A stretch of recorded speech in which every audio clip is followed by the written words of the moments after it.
Hi guys, Mindstone here, and today I will be reviewing some of the cards from Whispers of the Old Guards.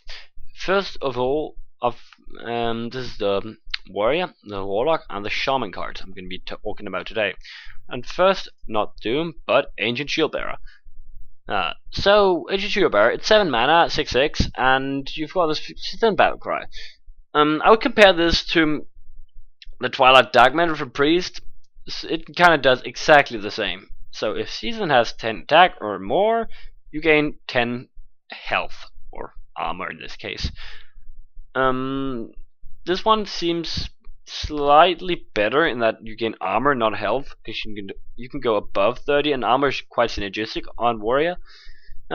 It's got 1 more HP, but it costs 1 more, so I think they're quite evenly good. But this feels like a card that you'll be playing in Season a lot, just as you're playing the Twilight Darkmender in Priest. But the main upside about this card, which makes me think that it's better than Twilight Darkmender, is actually that you can play this whenever you want to on turn 7. And if you can get the effect, obviously, and you can go above 30. So you don't have to wait until some time where you lost 10 HP. You just play it, which is an really big upside, actually, I believe, which I think matters quite a lot for this card. So I think the card will definitely see a lot of play in Season, and I think Season Warrior might just actually be a thing. Then we've got Doom, a Warlock card.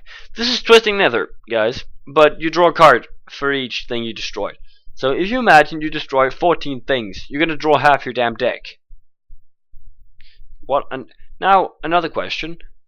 And if you play this, which deck do you play it in? You play it in Reno or Control or something that wants to stall out the game. Do you want to draw half your damn deck in a deck like that? Do you ever run out of cards? No. You're milling, I don't know, maybe 13 or 12 cards if you play this goddamn thing on a full board, because you've got a full hand, and you're going fatigue the turn after that. So, in my opinion, this card sucks. It really sucks. Twisting Nether is going to be better always in these control decks, because you do not want that card draw. And it costs 2 more mana, which makes no sense to pay really for worse card. And in aggro, you would not want this effect. So, it's just a bad card. You're not going to see it at all, I believe. Then Reno Warlocks have to be very desperate for more board clear, and I don't believe that's the case, because they've got 4 board clears, something dumb already. So, I think they're just fine. You're not going to see this card. That's the main point. Then we've got Halcyone the Extended. I think this card is really OP. It's good stats for 5 mana, right? I think we can all agree about that. It's fair enough stats. You like 4 attack and you like 5 or above health. That's usually fairly good.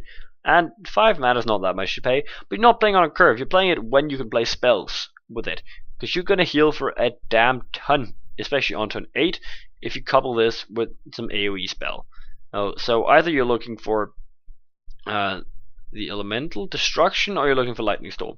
Both will net you quite a damn lot of HP. Elemental destruction will obviously give you more, but it will cost a lot, especially the overload.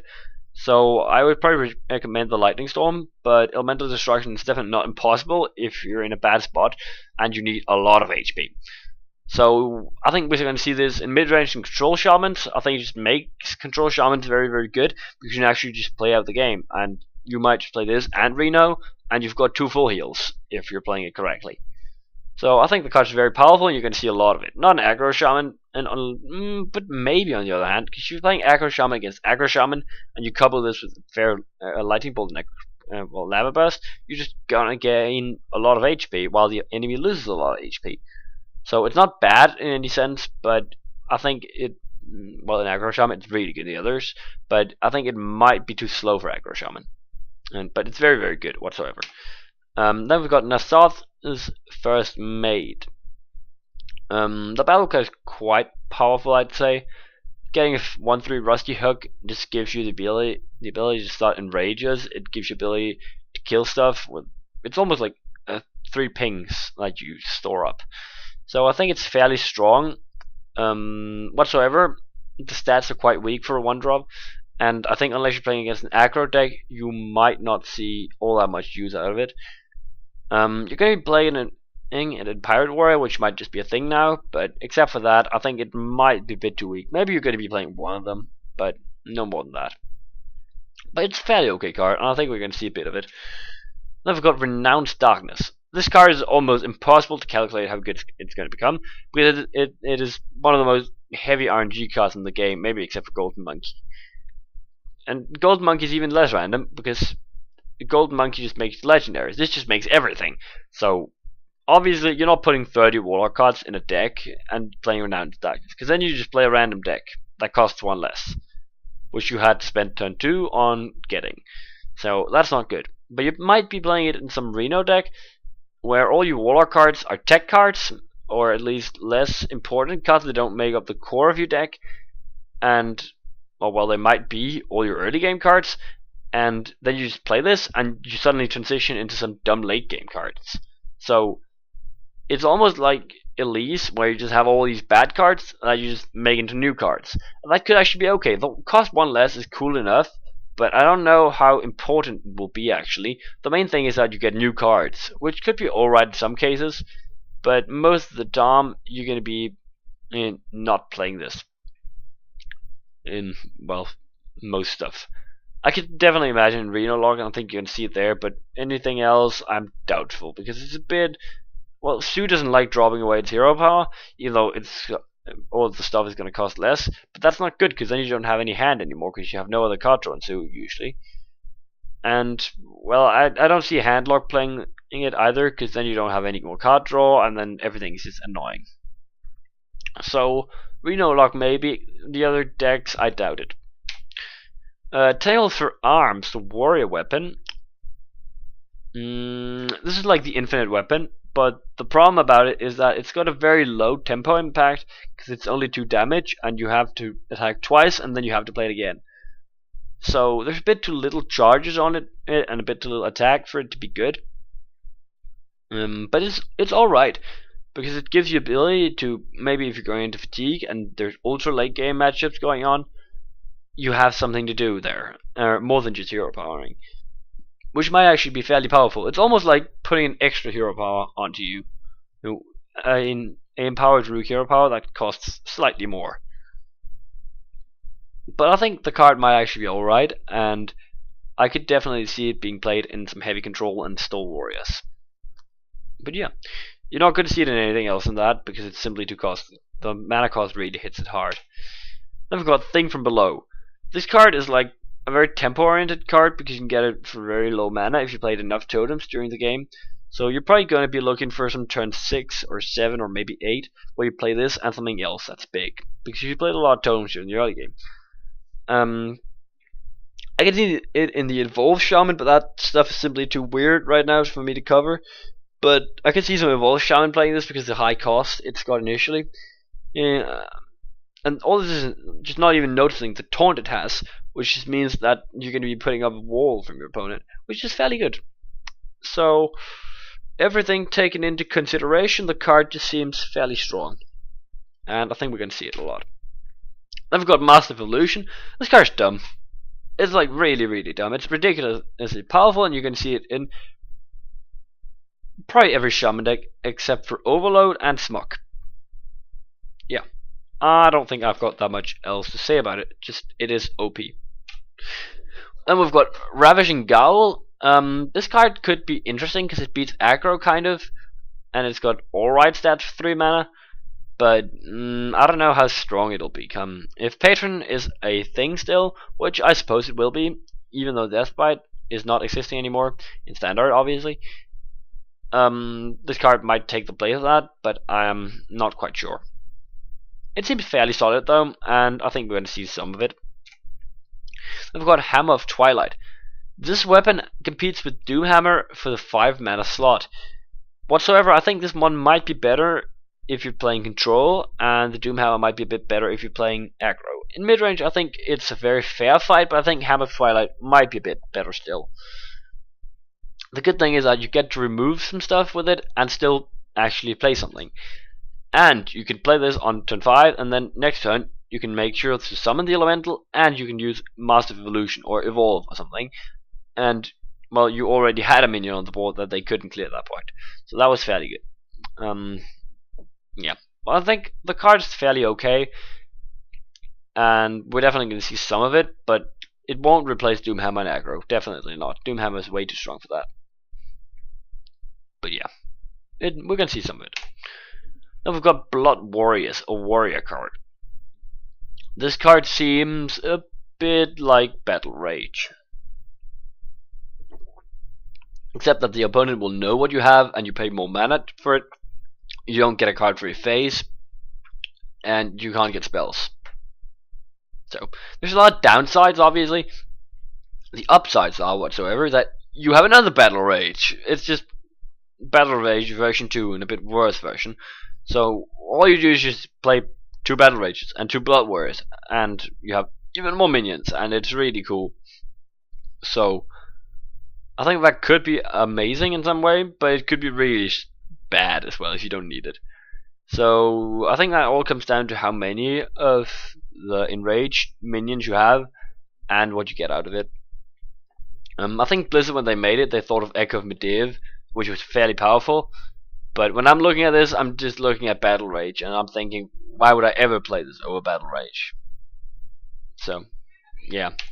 Then we've got Spreading Madness for Warlock, which is, it just seems too random. You can do 9 damage here on face, and it's not going to help you if you're behind or if you're ahead, because then you just kill your own stuff. And if you're behind, you will maybe just lose too much HP or be too random to do anything. So pretty surely this will not do anything and will not see any play at all. I've got Cho'Gall, which is a really cool card. It's a 7/7 for 7. That used to be really bad stats, but now it's fairly okay. Because there's 8-game hunters sucks now. But Cho'Gall seems like you play this and you play something big, like some spell. I don't know what you would play after playing Cho'Gall. Probably Doom. No, not Doom. Oh, excuse me. Bane of Doom. There you go. The 5 mana spell, which, yeah, kills. Well, it does 2 damage, and if it kills something, you get a demon. So that's a high tempo play, and I could really see it happening. But I don't know if it will. You know, there's a good chance of you just playing this on 7 and you're playing some spell. So, yeah. It's a tempo card, but I think we're going to be seeing it in probably a lot of Reno lock and potentially also some hand lock, because you get to do something with your health. And I think that might just be good. Yeah, pretty simple. Yeah, it's going to play. Then we've got Possessed Villager. This is just it's a new Sue card, and you're going to be playing in Sue. Fairly simple. It's Agent Squire that instead of Divine Shield has Death Rattle, summon a 1/1. Not much to say. It's really close. There's a close competition between these 2 cards, but I think this one might just win it by a very slim margin. Because it does another summon. But yeah, and it doesn't go crazy with Blood Knight. So that's obviously good enough. Yeah. Very much to say about it. It's just a fairly powerful 1-drop actually, because you can play Abuser Sergeant on it or PO, and you're actually getting some fairly good value. Yeah. Then we've got Ursula's Souls. This is for Season Warlock, but I don't think Season Warlock would even play this, because it just seems fairly bad. Because when you play this, it's a big minion, and you're not playing big minions in Sue like this, and you want a lot of minions, and where do you have a lot of minions? You have a lot of minions in Sue.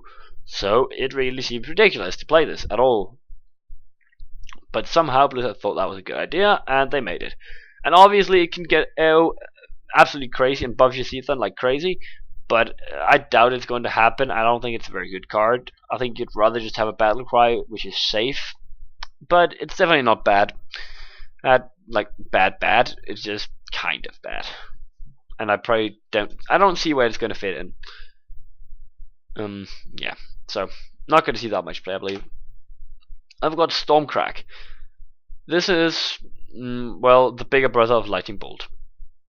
You can't go face with it. That's one thing, and it only hits for one more mana. It just seemed bad to me.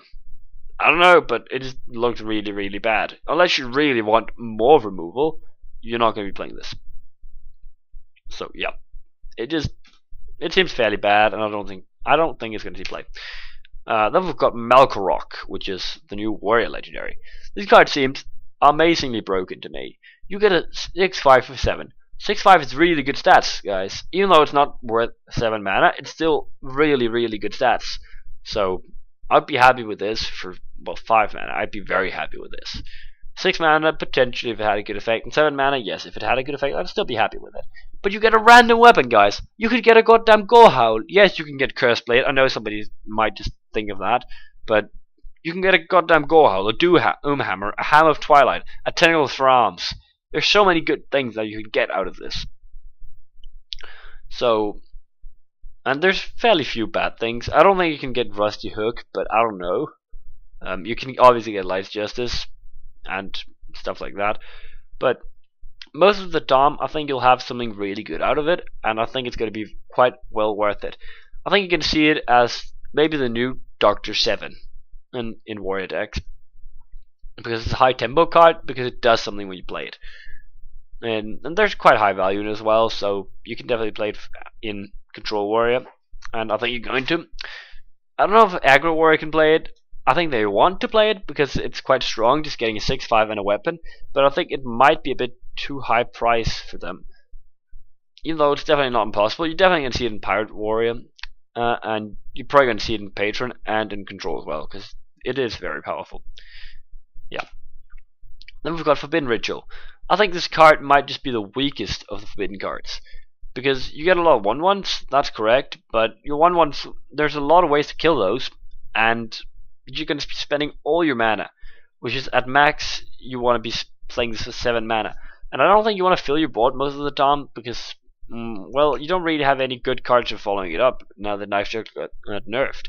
Even though it's still going to be fairly powerful with a double Knife Jug of Forbidden Ritual, well, on 9 mana, it's just, I don't think it's going to be that powerful. It's only 10 random damage, and just gets cleared by 1 spell. So I'm doubtful that it'll be very good, but I think Sue might just be putting it in there anyway, because they don't have Implosion anymore, and you just need some token generator. Now we've got Frame Ralph Faceless. This is a pretty strong minion, I'd say, because it's really big for the cost.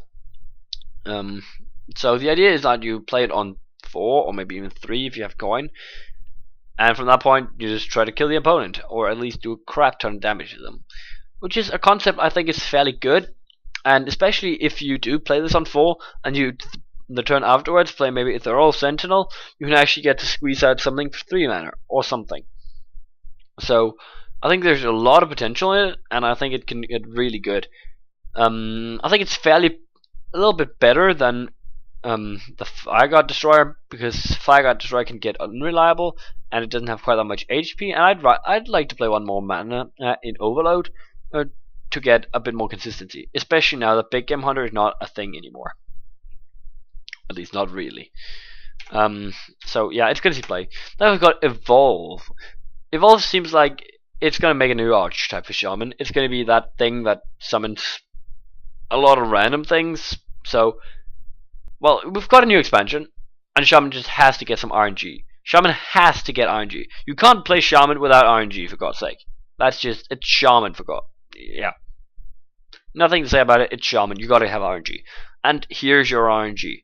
Evolve will make everything go crazy. But just playing a Battlecry deck will actually make it fairly well worth it. Because, well, stuff that costs 1 more is usually fairly good. You can actually play it on just 1 minion, and with a bit of luck, it's actually quite worth it. Especially if the minion is high value, so high mana cost. You would usually get quite good value out of it. So I think the deck is going to see, well, the card and the deck that might be made out of it is going to see quite a lot of play. And at least a lot of people could experiment with this, because it could really get fun.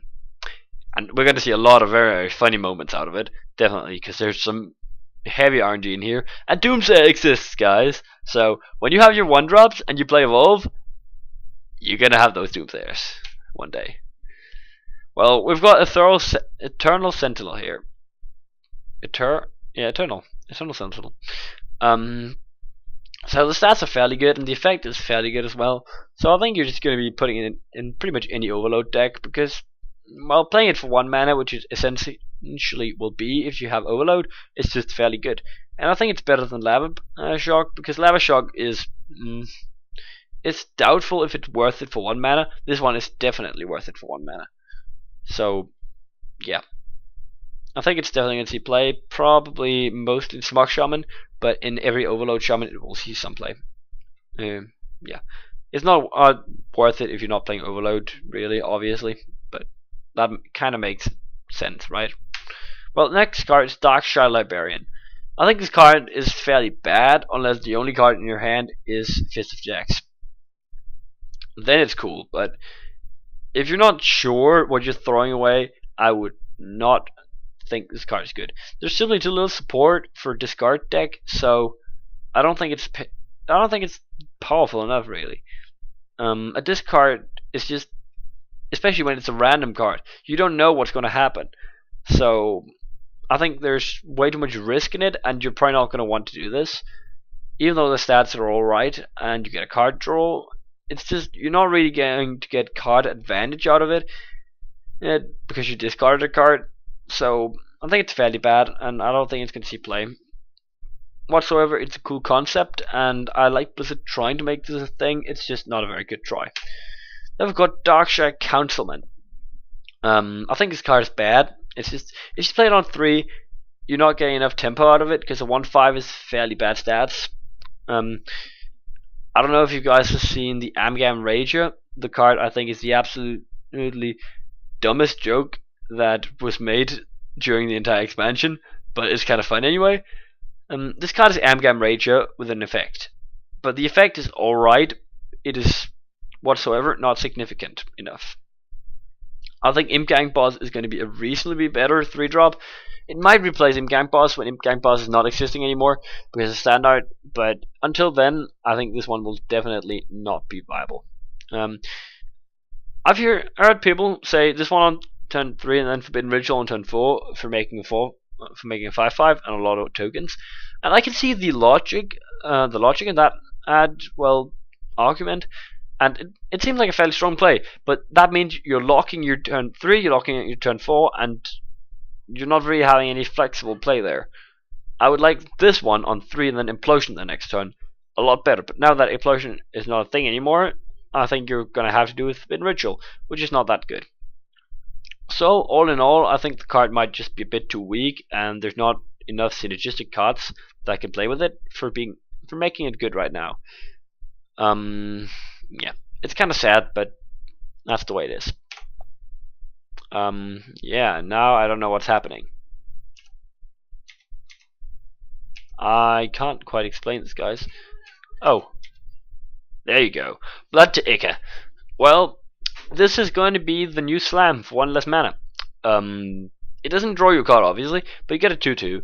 So I think it might see some play, especially Patriot Warrior, because you're going to be popping Divine Shields with it. You're going to be dealing damage to stuff, so you can execute, or maybe even on your own stuff, so you can do Battle Rage or to your patrons or something.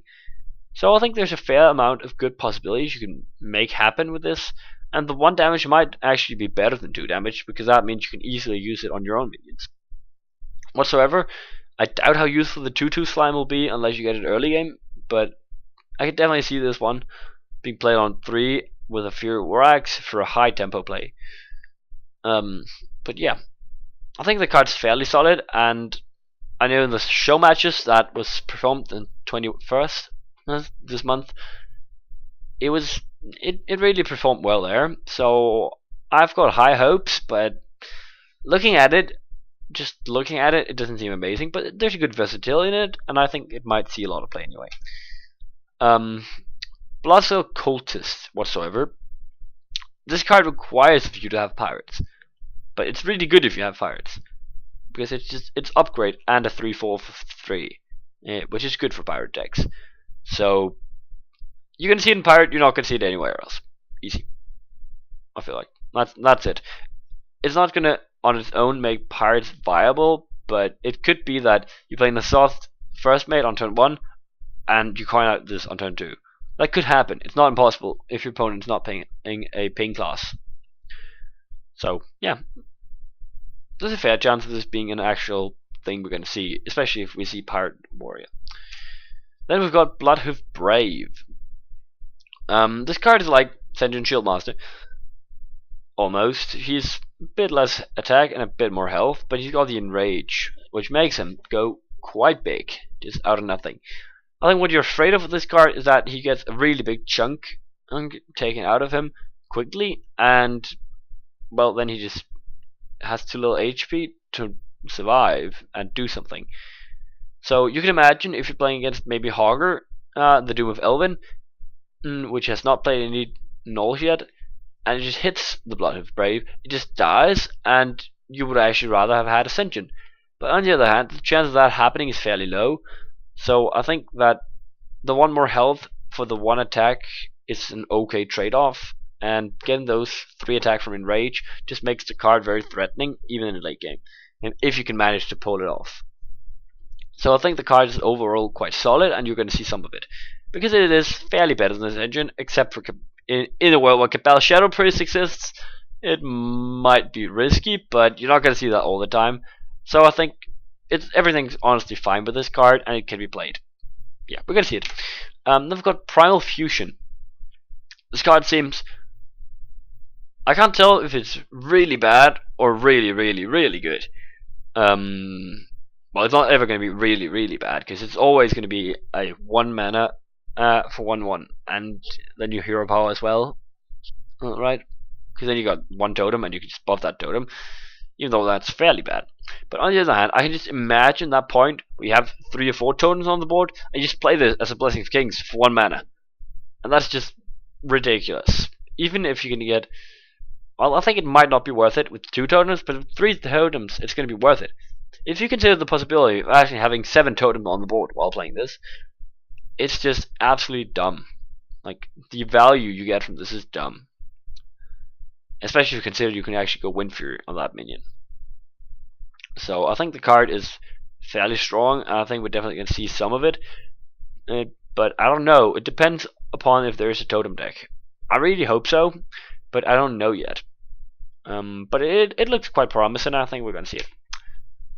But that is the last card that I've got for you guys today. It's actually the last card in the expansion, so that should round it all up, and you guys should have an idea about what I think about the expansion, and you might have had some ideas yourself during this time.